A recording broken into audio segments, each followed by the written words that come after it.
Assalamualaikum warahmatullahi wabarakatuh. Waalaikumsalam warahmatullahi wabarakatuh. Selamat siang semuanya. Ya, salam sejahtera untuk kita semuanya. Alhamdulillah semuanya sehat ya. Sehat. Baik. Saya absen dulu ya. Saya cek dulu kehadirannya. Karena ini perkuliahan perdana mata kuliah telaah kurikulum ya. Jadi saya cek dulu Amalia Rohmatin Nazili. Saya sambil duduk tidak apa-apa ya. Arni Yuniar Prastika, Fatih Matus Zahra, Ilya Ulfa, Muhitotun Nadifah, Mulia Putri Hasanah, Nada Fanca, oh ya izin tadi ya. Kemudian Rafika Dini izin juga ya, sudah tadi WA saya. Rakil, Raisa Diva Maharani Putri, Sevira Amalia, Tania Alfianti Putri, Uut Istiana, Jasmine, Sofi Ulanuha, Aditya, kok namanya belum masuk, Dit?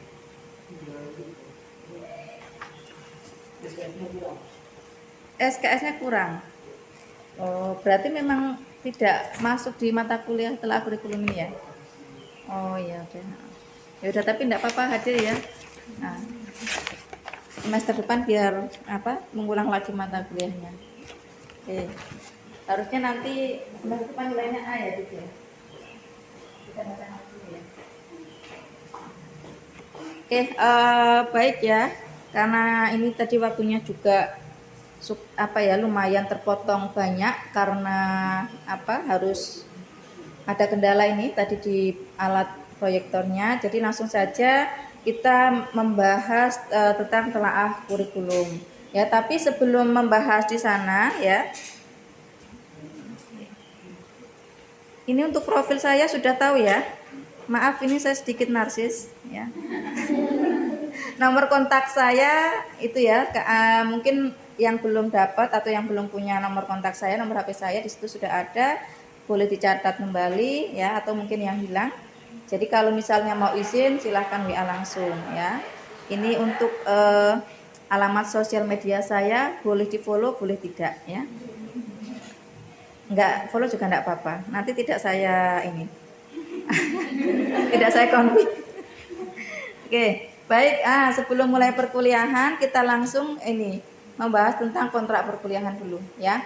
Yang pertama terkait dengan partisipasi ya. Jadi kehadiran teman-teman mahasiswa itu sangat diperhitungkan ya. Minimal berapa? Minimal 80%. Kalau kurang dari 80% bagaimana?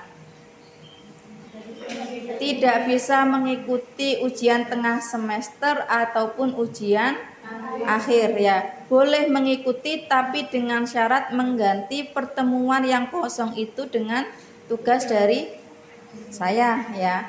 Kalau 80%, misalnya ada 14 kali pertemuan ya kurang lebih kalian harus mengikuti perkuliahan ini 12 kali. Ya. Jadi boleh yang 2 kali izin boleh. Lalu bagaimana kalau misalnya mohon maaf ada sesuatu yang ya tidak bermaksud berdoa ya.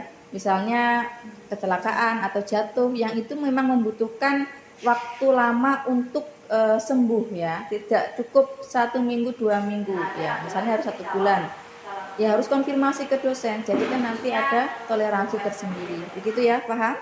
Nah itu terkait dengan partisipasi. Kemudian yang kedua itu tentang tugas ya. Tugas dari saya itu ada tugas perorangan dan juga tugas individu individu dan kelompok ya. Jadi untuk tugas individu dan kelompok ya, kalau individu ada membuat laporan ya, artikel juga ada tugas individu, dan begitu juga dengan kelompok ya. Kelompok nanti ada tugas makalah, ada tugas presentasi, diskusi dan lain sebagainya. Nah, selanjutnya yaitu untuk UAS ya. UAS juga tidak boleh ketinggalan ya. UTS juga sama. Ya, UTS poinnya 35%, tugas 10% dan UAS 55%. Kebijakan ini bukan dari saya, melainkan kebijakan dari perguruan tinggi ya. Saya lanjut. Nah, berikutnya untuk pembahasan RPS. Ya, saya bukakan dulu RPS-nya.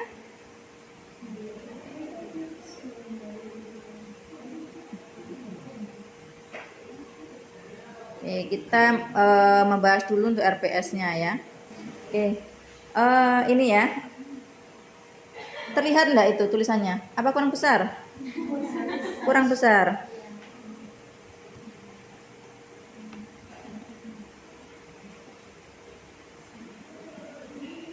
Sudah nampak jelas? Sudah. Oke. Nah ini ya, ini ada mata kuliah, nama mata kuliah telaah kurikulum. Kodenya ini ya PBSI 45351. Ya. Kemudian ini ada CPL Prodi. CPL Prodi tidak perlu saya sampaikan ya karena lumayan banyak dan ini juga sudah terpasang di Prodi. Anda bisa melihat sendiri karena ini sudah ada di kantor. Kemudian ini ada, kalau CPL Prodi itu ada CPL Sikap, kemudian keterampilan umum, keterampilan khusus, dan juga pengetahuan. Nah, untuk CPMK atau capaian pembelajaran mata kuliah telaah kurikulum ya, di sini ada sampai 8 ya.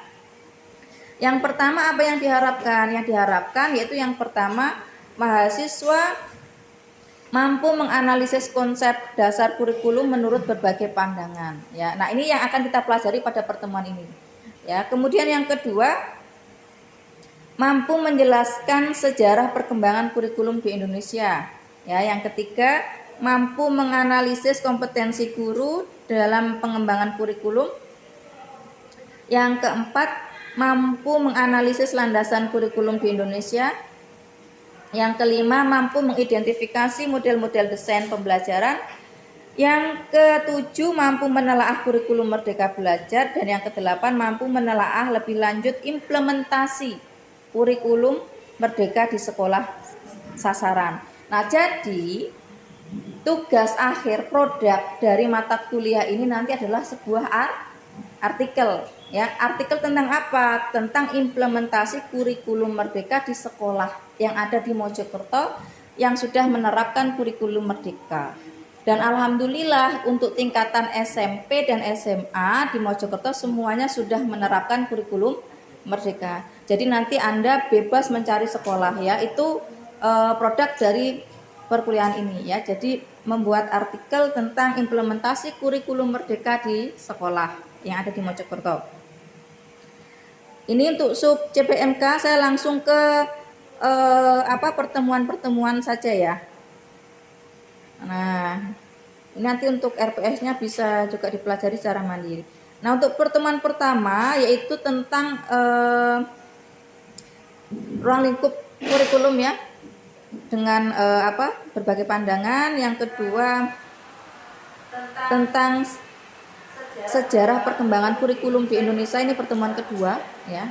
Kemudian ada yang pertemuan ketiga yaitu tentang kompetensi guru, khususnya kompetensi pedagogik ya, dan juga kompetensi kepribadian. Jadi guru itu ada kompetensi profesional, kompetensi pedagogik, kompetensi kepribadian, dan juga kompetensi sosial. Nah, nanti itu akan dibahas di situ. Kenapa ada kompetensi guru? Karena ini berhubungan dengan kompetensi guru di dalam pengembangan kurikulum. Ya, dan Anda adalah di sini calon guru ya. Khususnya untuk guru SMP dan SMA. Nah, yang keempat juga sama, masih tentang kompetensi guru, tetapi lebih ke kompetensi sosial dan kompetensi profesional ya. Kemudian pertemuan yang kelima yaitu membahas tentang landasan kurikulum di Indonesia khususnya. Kemudian ini ya, ke-6 masih sama. Yang kelima itu lebih ke landasan filosofis dan juga landasan historis. Pertemuan ke-6 itu landasan psikologis dan juga landasan sosiologis. Kemudian pertemuan ke-7 yaitu terkait dengan model-model desain pembelajaran. Ini mungkin sudah pernah Anda dapatkan di mata kuliah belajar pembelajaran yang ada Dick and Carry, Block and Call. Sudah, tapi hanya baru Dick and Carry ya. Nah. Kemudian pertemuan. Nah, ke-8 ini sudah UTS ya. Jadi UTS itu insya Allah itu di akhir April. Ya, ya akhir April. Ini udah awal Maret pertemuan pertama, akhir April sudah UTS. Jadi setelah 7 kali pertemuan, yang ke-8-nya adalah UTS ya. Kemudian yang ke-9 itu ada, nah ini menelaah kerangka dasar kurikulum 2013 dan kurikulum 2013 revisi.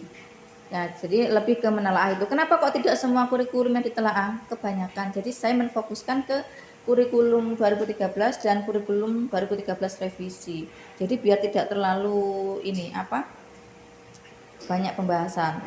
Bukan berarti nanti juga tidak menelaah kurikulum sebelum 2013, juga ditelaah, cuman mungkin yang akan lebih mendetail di kurikulum 2013 dan kurikulum Merdeka ya, karena tahun ini di Mojokerto khususnya untuk tingkatan SMP dan SMA itu sudah menerapkan kurikulum Merdeka semuanya.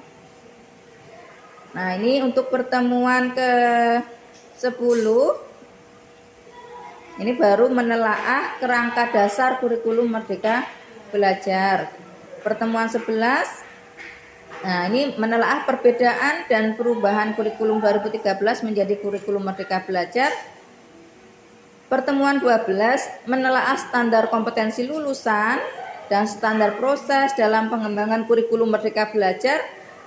Pertemuan 13 menelaah komponen-komponen silabus kurikulum Merdeka ya, terutama dalam bidang studi bahasa Indonesia tingkat SMP maupun tingkat SMA. Paham ya? Jadi menelaah di situ komponen-komponen silabusnya apa saja. Karena Anda juga sudah mendapatkan mata kuliah perencanaan pembelajaran, sekaligus juga sudah mendapatkan mulai semester ini juga ada mata kuliah strategi pembelajaran. Harapannya nanti akan lebih mudah di mata kuliah ini dalam menelaah silabus ya. Kemudian nah yang ke-14 ini sama ya, yang ke-14 dan 15 itu menelaah lebih lanjut implementasi kurikulum Merdeka Belajar. Yang ke-14 itu pada perencanaannya ya. Dan pertemuan 15 pada proses pelaksanaan. Jadi ketika menganalisis implementasi sebuah kurikulum itu tidak hanya ketika proses pembelajaran berlangsung, tapi ketika perencanaan juga sudah harus dianalisis ya. Implementasinya bagaimana? Betul tidak guru di dalam mengimplementasikan kurikulum Merdeka dalam perencanaan pembelajaran? Ya. Jangan-jangan guru pun juga tidak bisa dalam menyusun perencanaan sesuai dengan kurikulum Merdeka. Nah, ini perlu dianalisis bagaimana implementasinya. Anda juga belajar dari guru, karena guru juga sebagai praktisi ya, pelaksana kurikulum Merdeka di tingkat sekolah menengah dan menengah pertama dan menengah atas. Nah, itu terkait RPS. Ada yang mau berpendapat? Dan kontrak kuliah? Ada yang mau berpendapat? Terlalu cepat? Ada yang mau berpendapat tidak? Kontraknya ada yang tidak setuju, mau tambah atau mau kurang persenan masuk? Kalau berkurang tidak bisa ya. Ya, karena itu sudah aturan minimal 80% ya. Tuh. Nah, ya silakan Mbak Ragil sebelum masuk ke materi. Untuk yang tugas artikel tadi itu apakah menggantikan tugas? Iya. Kemungkinan iya. Iya. Baik, ada lagi yang mau ditanyakan? Kalau tidak ada, saya lanjut ke materi ya. Nah, ini tadi untuk kontraknya sudah, kemudian ini untuk capaian pembelajaran tadi sudah saya sampaikan ya, 1 sampai 8. Nah, kita nanti yang membahas tentang yang CPMK 1 ya. Sub CPMK 1 yaitu mahasiswa mampu menganalisis konsep dasar kurikulum menurut berbagai pandangan. Kalau yang nomor 2 itu di pertemuan yang kedua ya. Jadi untuk pertemuan kali ini di nomor 1 aja, yaitu tentang konsep dasar kurikulum menurut berbagai pandangan. Indikatornya apa? Nah, ini indikator capaian. Indikator capaiannya yaitu yang pertama, mahasiswa dapat memahami dan menguraikan pengertian kurikulum dan fungsi kurikulum. Ya, itu capaian yang pertama. Yang kedua, mahasiswa dapat mengidentifikasi komponen-komponen kurikulum. Kemudian, nah yang ketiga ini masih ikut ke pertemuan yang kedua, yaitu tentang perkembangan atau sejarah perkembangan kurikulum di Indonesia. Nah, sampai sini ada yang ditanyakan tidak? Tidak. Oke. Kalau tidak ada yang ditanyakan, ketika Anda mendengar kata-kata telaah kurikulum, kurikulum itu kan sudah sebuah kata yang sering Anda dengar, ya. Baik itu entah lembaga pendidikan formal maupun informal, itu pasti punya kurikulum, punya sebuah kurikulum. Yang menjadi pertanyaan, kurikulum itu apa? Ada yang tahu? Ada yang mau menjawab dulu? Nah, ada yang tahu nggak apa itu kurikulum? Sesuai dengan ini aja, apa? Sepengetahuan Anda, ya. Kurikulum. Ya, Mbak Fatimah, silahkan. Oke. Menyampaikan. Menurut saya kurikulum itu sebuah rancangan pembelajaran yang akan dilaksanakan, ada pembelajaran yang akan datang. Oke, rancangan pembelajaran. Ya, kata kuncinya rancangan pembelajaran. Oke, berat. Yang lainnya, saya mau menambahkan. Yang kalian ketahui itu apa sih kurikulum? Kenapa selalu ada kata kurikulum? Ada kurikulum Merdeka Belajar, ya. Ada kurikulum 2013. Kemudian sebelum kurikulum 2013 ada KTSP. Sebelumnya ada KBK dan lain sebagainya. Yuk, pentingnya apa sih kurikulum itu? Kenapa selalu berubah-ubah? Dari tahun ke tahun itu berubah, ya. Seolah-olah seperti ganti menteri, ganti kurikulum. Ya enggak? Sekarang menterinya Pak Nadiem ganti kurikulum menjadi Merdeka Belajar. Sebelumnya menterinya Pak siapa? Anies Baswedan, jadi kurikulum 13. Ya. Kemudian dilanjutkan dengan Pak Muhadjir Effendi, ya, dan lain sebagainya. Setiap ganti menteri kok seolah-olah kayak ganti kurikulum. Ada apa? Kenapa kok enggak bisa dari dulu sampai sekarang sama satu aja kurikulumnya? Kenapa? Ya, ini sudah kasus yang ini ya, pembicaraan yang sudah dari dulu seperti itu, tapi tidak ada solusinya. Kira-kira kurikulum yang tepat itu seperti apa sih sehingga tidak perlu gonta-ganti kurikulum begitu? Atau memang ganti kurikulum itu sebuah kewajiban, ya? Menteri baru, kurikulum baru. Yang apa enggak? Gimana? Ada yang mau berpendapat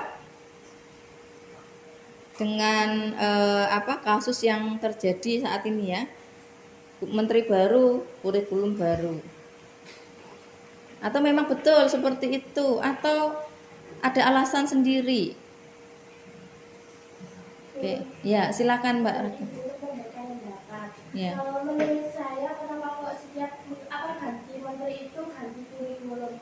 Karena mungkin tugas dari menterinya itu karena kan mengevaluasi kurikulum sebelumnya, mungkin ada yang kurang sesuai atau sudah dijalankan tapi hasilnya tidak maksimal, dan kemudian kan kita dalam proses pembelajaran juga mengikuti perkembangan zaman. Jadi tidak bisa kalau misalkan kurikulumnya dari dulu sampai sekarang itu sama. Betul, kata kuncinya mengikuti perkembangan zaman atau perkembangan dunia pendidikan. Nah, oke, sebelum masuk lebih lanjut, nah ini ada kuis, ya, untuk mengetahui ini pemahaman Anda terkait dengan kurikulum. Nah, boleh dibuka HP-nya. Biasanya kan tidak boleh pegang HP toh kalau jam ini. Boleh dibuka.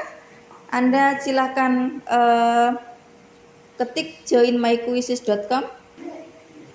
Itu ada ini, masukkan kode sudah? Oke. 591652. Sudah, ya? Sudah semua? Saya klik kalau sudah semua. Saya mulai.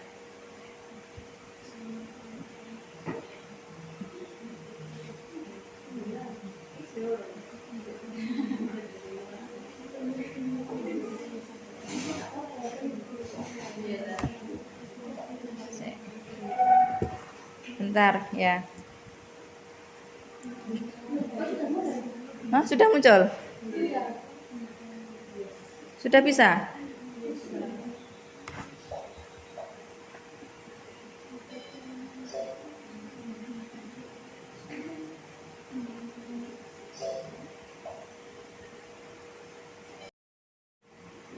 Kita lanjutkan lagi ya, karena adanya sudah selesai.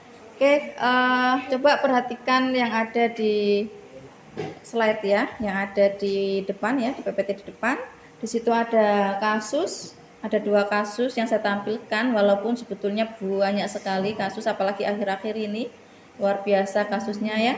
Yang pertama itu ada siswa SD sudah bunuh diri ya, kemudian kalau tawuran itu udah sering ya, kalau berita tawuran udah sering. Nah ini yang menghebohkan kan, siswa SD sudah bunuh diri. Bahkan kemarin baru saja di Mojokerto ada ya bunuh diri juga, masih remaja juga ya.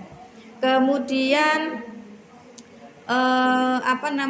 mohon maaf, tidak hanya kasus yang saya tampilkan, seperti kasus-kasus anak SD sudah melakukan ruda paksa ya, anak TK diruda paksa oleh anak SD ya, itu kan naudzubillah. Nah berarti kan ada sesuatu nih. Kalau dari kasus yang ada seperti ini, menurut Anda seperti apa? Coba tanggapannya. Tidak Mbak Rakil sama Mbak Fatimah, yang lainnya gantian. Yang lainnya coba. Bisa diberikan pendapatnya. Ini kaitannya dengan pendidikan yang ada di Indonesia. Tentu ada hubungannya dengan kurikulum juga. Gimana? Coba sampaikan pendapatnya. Barangkali Mbak Jasmine terkait ini kasus ini Mbak, atau yang tadi yang disampaikan, misalnya kasus yang terbaru itu di Mojokerto sendiri aja kemarin juga ada yang remaja yang bunuh diri ya. Kemudian kasus anak TK yang diruda paksa anak SD itu Jawa Timur juga loh, tapi saya lupa kotanya di mana. Gelanggu, Mojokerto juga. Astagfirullah, saya malu lupa ya. Nah, coba sampaikan gimana Mbak Jasmine tanggapannya kaitannya kasus ini dengan pendidikan atau kurikulum yang sudah diterapkan selama ini. Apakah ini ya, pendidikan kita atau pendidikan yang ada di Indonesia, kurikulum kita belum bisa ini ya, membuat siswa-siswa itu memiliki perilaku yang baik dan lain sebagainya, atau karena faktor-faktor yang lain. Oke, silakan Mbak Jasmine dulu. Sampaikan coba Jasmine pendapatnya.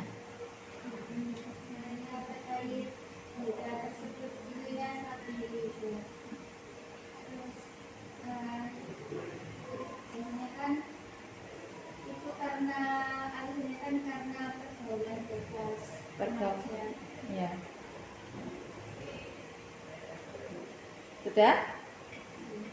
Itu ada yang lain mau menambahkan?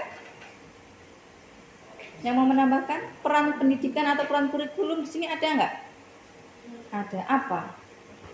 Mbak Rakil? Itu dari kasus itu mungkin cenderung ke pendidikan karakter ya, karena kan itu sudah masuk dibully, kemudian tawuran, itu kan mengarah ke karakter anaknya. Jadi mungkin kedepannya kurikulum itu lebih memperhatikan pendidikan karakter seorang anak. Oke, nah ini salah satu keunggulan kurikulum Merdeka Belajar itu adalah memang ke profil Pancasila ya, kaitannya dengan sikap dan lain sebagainya, fokusnya ke sana. Kurikulum K13 juga sebenarnya sudah mengarah ke sana ya, ke sikap ya dan lain sebagainya, itu sudah mengarah ke sana. Jadi tidak hanya pada knowledge atau pengetahuan saja. Oke, kita lanjut. Nah, ini yang perlu kita ketahui ya sebelum masuk ke telaah kurikulum ya. Jenjang pendidikan di Indonesia ya, ada yang namanya prasekolah. Prasekolah itu ya sebelum SD. Jadi TK itu belum bisa dikatakan sekolah karena masih prasekolah ya. Jadi tidak betul kalau misalnya ada kurikulum di TK sudah mengajarkan membaca. ya, karena masih prasekolah. Jadi sekolahnya itu mulai apa ya, di sekolah dasar ya. Kemudian ada menengah pertama ya, dan juga menengah atas, lalu yang berikutnya perguruan tinggi. Nah, Anda ada di posisi yang ini, perguruan tinggi sekarang ya. Nah, walaupun Anda ada di posisi perguruan tinggi, tapi Anda di sini adalah sebagai calon guru ya. Mau tidak mau ya harus tahu tentang kurikulum yang ada di sekolah. Nah, khususnya di sekolah menengah pertama dan juga sekolah menengah atas, karena nanti Anda terjunnya itu di sekolah menengah pertama atau di sekolah menengah atas. Sampai sini bisa dimengerti? Ada pendapat lain atau pertanyaan? Tidak? Kalau tidak saya lanjutkan. Nah, itu tadi sudah disampaikan ya sama Mbak Fatimah bahwasanya kurikulum itu adalah sebuah rencana. Ya, rencana. Tapi perlu disampaikan bahwasanya kurikulum itu sebetulnya dulunya itu adalah kata yang berasal dari bidang olahraga.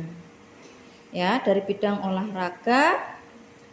Berasal dari kurikulum sendiri itu berasal dari bahasa Yunani ya, dari kata kurir yang artinya pelari dan ya, kurere yang artinya tempat terpacu ya. Jadi kalau berdasarkan bidang olahraga tadi, kurikulum artinya apa?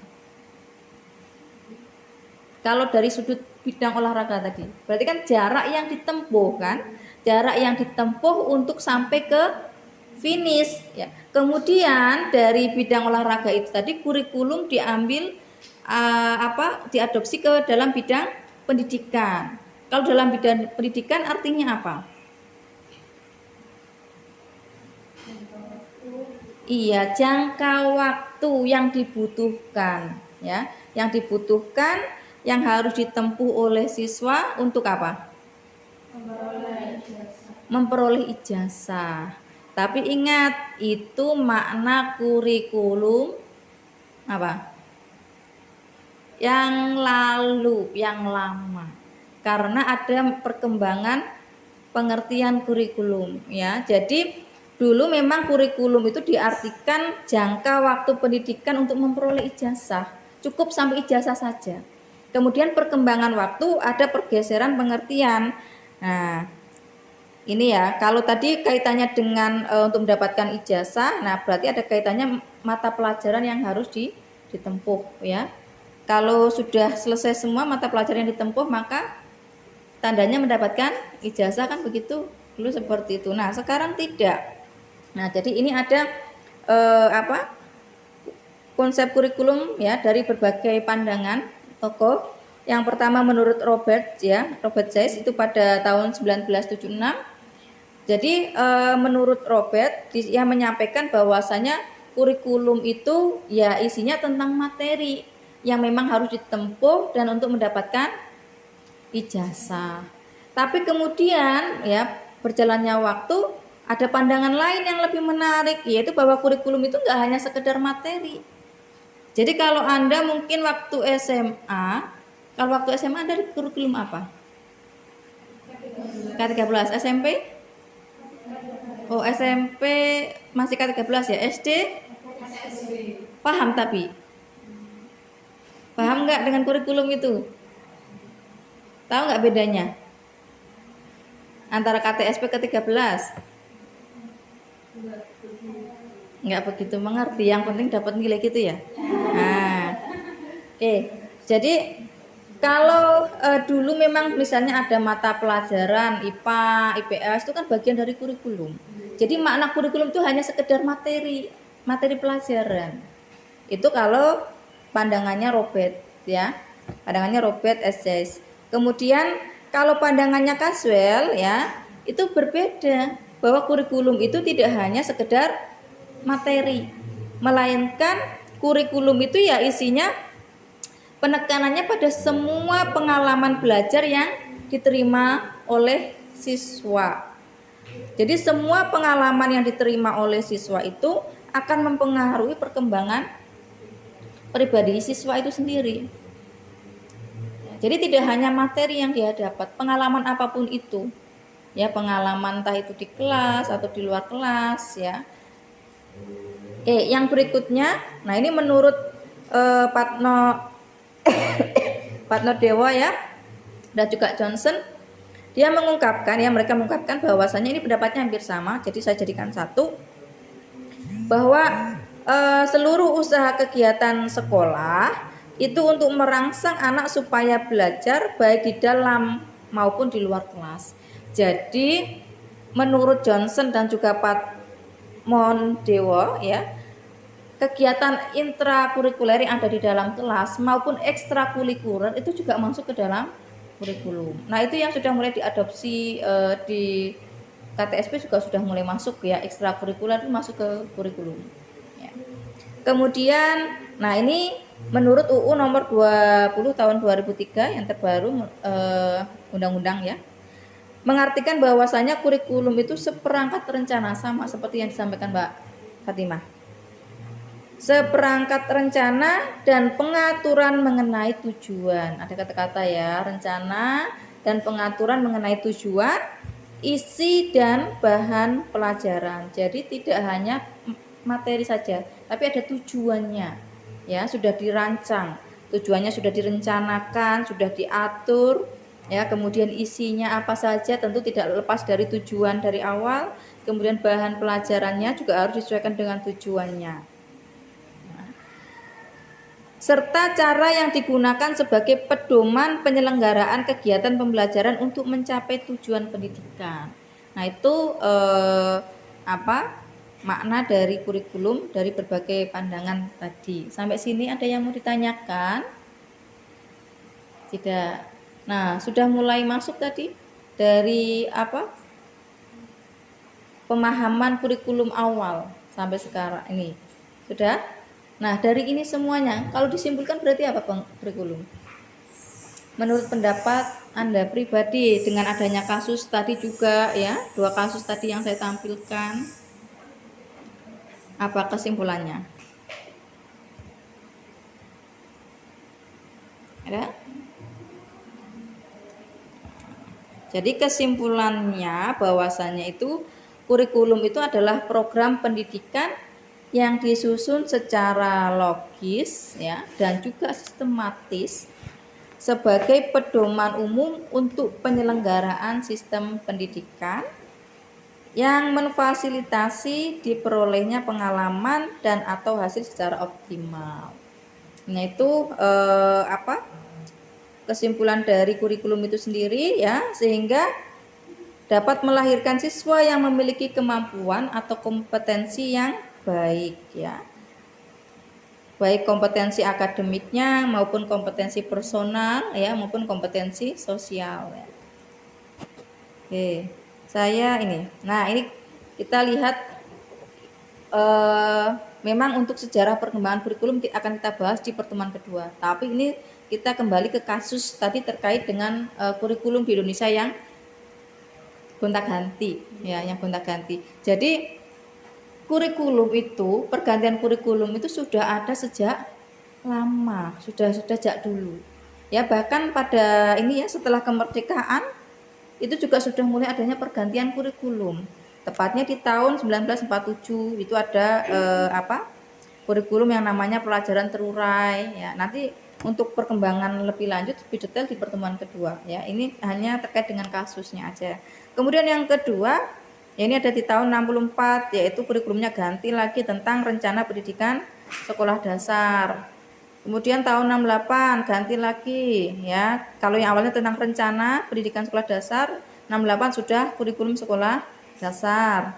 Kemudian tahun 73, ini masih orde lama ya, tentang kurikulum proyek ya, proyek perintis sekolah pembangunan. Ini yang mengunangi ya mungkin Bapak Ibu Anda semua yang mengunangi enggak ya? Bapak Ibunya sudah kalau masih muda enggak mengunangi kayaknya. Ya, ini Bapak Ibu saya, mertua saya ngunangi ini ya, karena usianya udah 70 ya. Kemudian 75 ada yang namanya lagi ganti lagi ke kurikulum sekolah dasar. Nah, jadi ganti lagi kembali lagi ke 68 ya. Nah, ini mulai 8, ini sudah 75, ini sudah mulai orde baru ya, masuk ke orde baru. Kemudian tahun 84 ganti lagi menjadi kurikulum 84 ya. Kemudian ini 94 masuk lagi, ganti lagi menjadi kurikulum 94. Nah, 97 ini revisi kurikulum 94. Saya ngunangnya ini tahun 2004 ya, tentang KBK. Sebelumnya juga ngunangi waktu SD tentang revisi kurikulum. Ini saya SD ini ya, revisi kurikulum 94. Kemudian 2005 KBK. Anda ngunanginya apa? KBK waktu masih ada. Apa ini KBK? Anda SD ya? Enggak. SD KTS. Oh, SD sudah KTSP. Oh iya, Anda masih muda sekali ya. Kemudian ya, artinya berarti saya yang sudah tua ya. Kemudian ini tahun 2006 ya, ini mulai KTSP ya, kemudian 2013 ya, 2015 juga ini ke kurikulum 2013 yang revisi. Nah, yang sekarang di tahun 2019 akhir ya, Menteri Pendidikan Nadiem Makarim itu sudah mulai menggaungkan tentang kurikulum Merdeka Belajar. Dan kebetulan untuk di Mojokerto itu tahun 2022 ini, tahun ajaran 2022, di semua SMP khususnya sekolah menengah pertama itu sudah menerapkan kurikulum Merdeka. Ya. Nah, itu kenapa nanti di tugas akhir produknya itu adalah melakukan ya kayak sebangsa penelitian mini atau riset mini tentang implementasi kurikulum Merdeka di sekolah ya, di sekolah sasaran. Nah, ini tadi terkait dengan kesimpulan.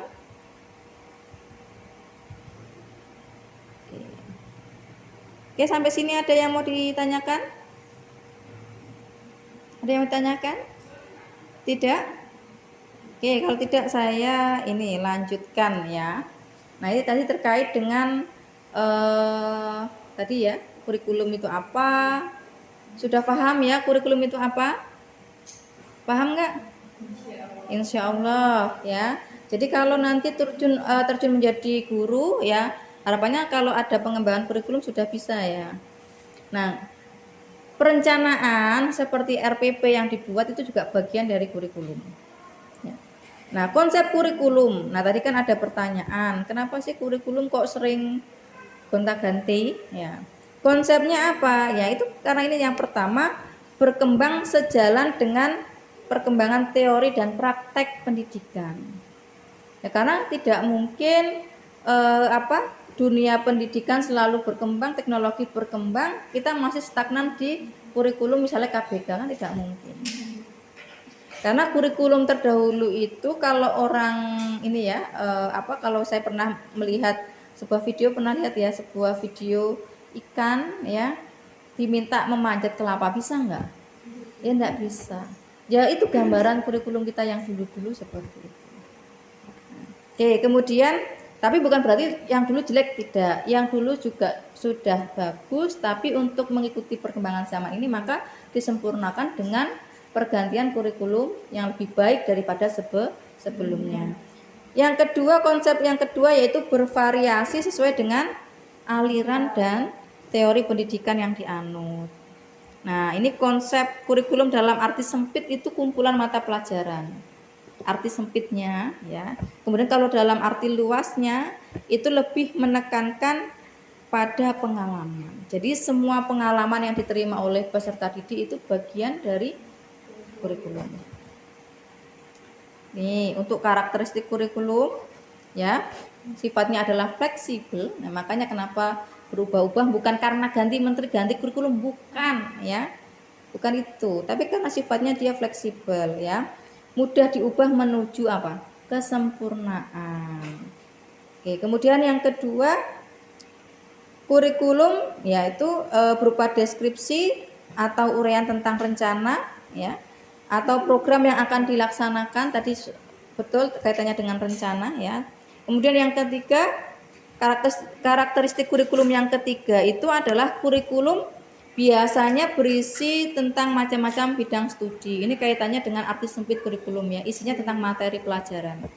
Kemudian yang keempat, kurikulum itu diperuntukkan ya, dapat diperuntukkan bagi seorang pelajar saja atau disusun bagi kelompok yang besar. Oke.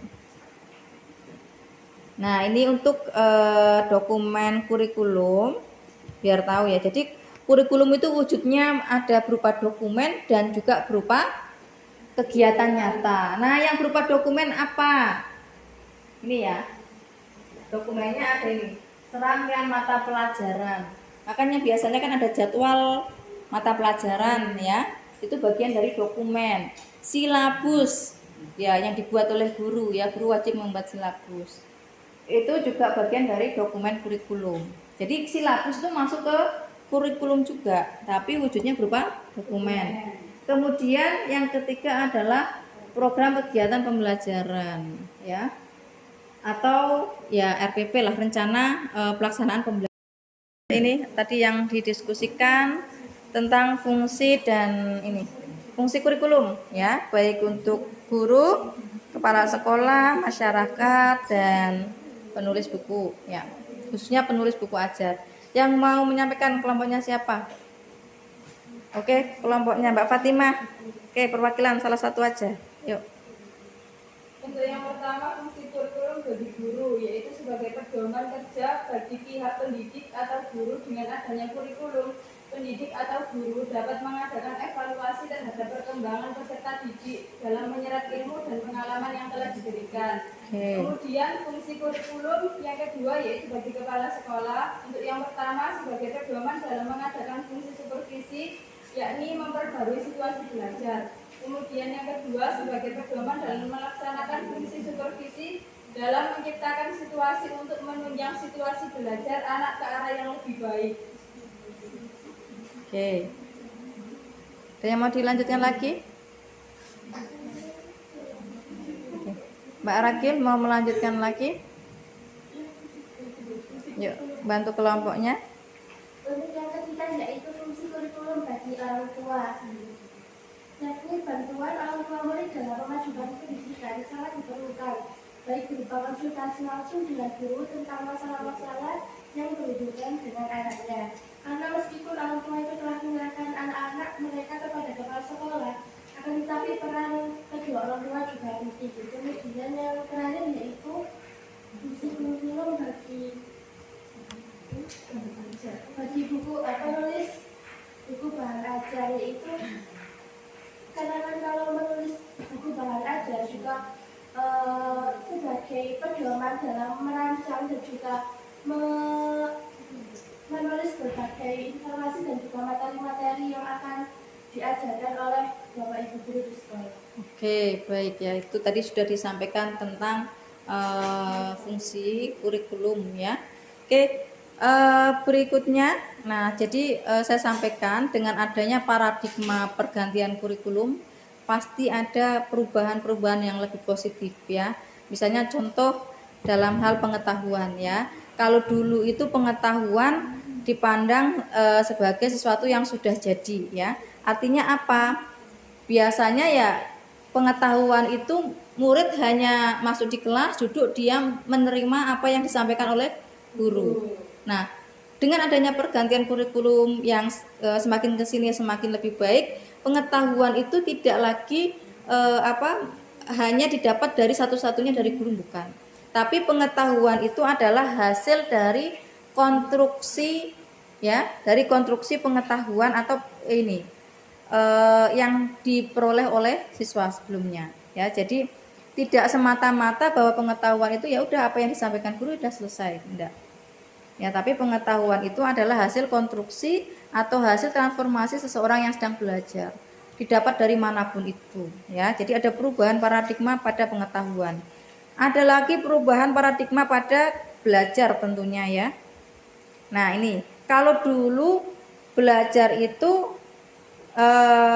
lebih ini hanya pasif ya, duduk, diam, dengarkan saja. Ya udah itu aja.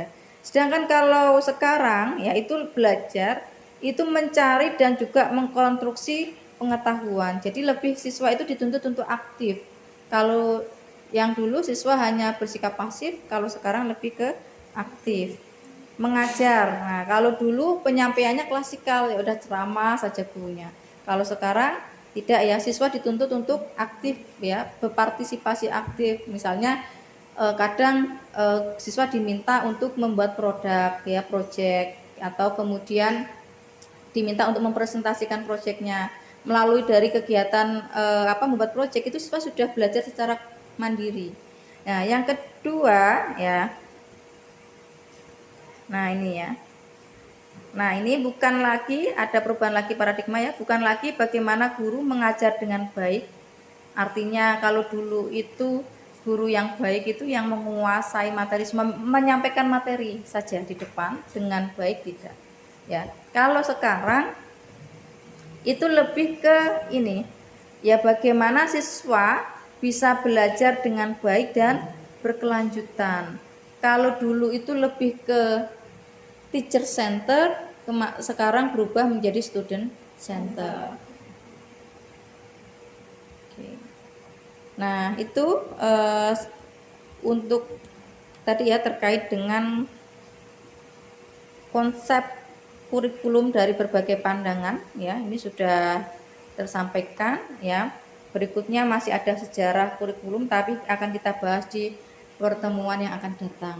Oke, dari apa tadi yang dari kasus yang ditampilkan, kemudian dari penarikan kesimpulan, penyampaian pendapat, bisa disimpulkan sendiri ya. Kira-kira kurikulum itu apa tadi? Apa yang tadi kurikulum?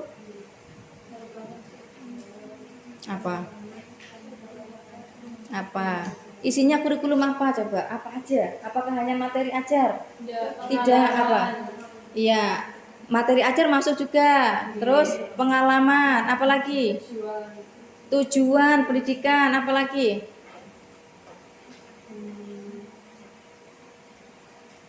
Bahkan di kelas ini pun juga bagian dari kurikulum, proses pembelajaran, ya kan? Apalagi?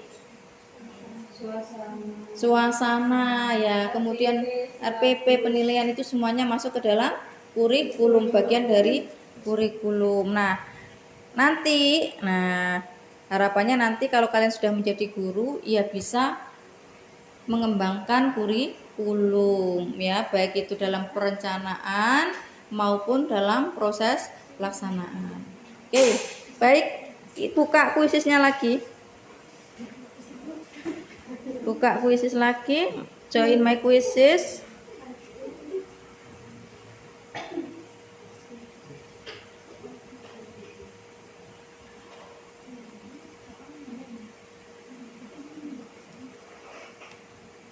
Join my quizzes lagi ya.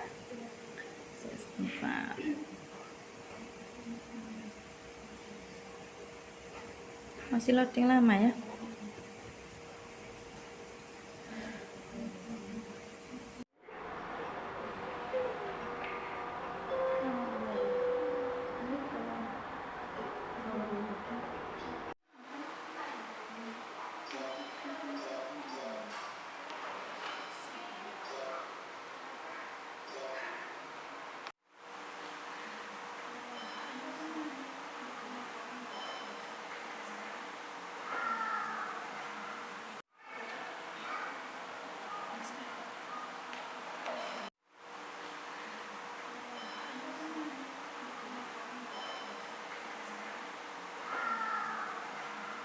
Seperti ini.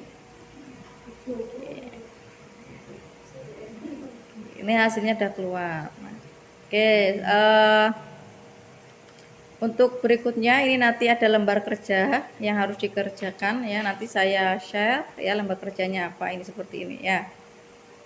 Ini lembar kerja yang harus dikerjakan. Jadi nanti untuk pertemuan yang akan datang bisa dikumpulkan ke saya ya pada pertemuan yang kedua.